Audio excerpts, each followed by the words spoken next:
lumalaking bata. Normal na yung sila'y mabungi, lalo na yung kanilang mga baby teeth. At tapos nun, tutubo naman yung mga permanenteng ngipin.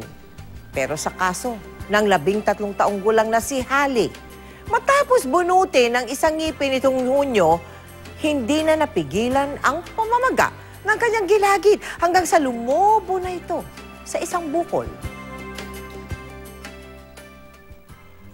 Kung bangungot man ang mga nangyayari sa kanya, sabi ni Hali, nais na niyang magising. Sa loob kasi ng 2 buwan, hindi napigilan ang pamamaga ng kanyang gilagid.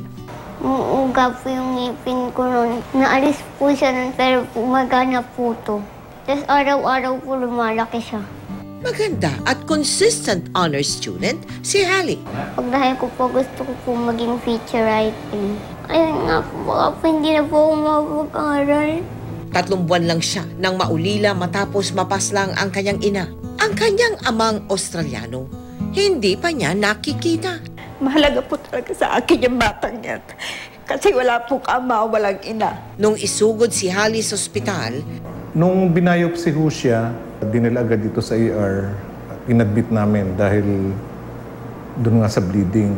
at kasalukuyang nangangailangang masalina ng dugo, type O RH negative. Hopefully ho, baka pamayang gabi or tomorrow morning, masimulan na namin ang transfusion.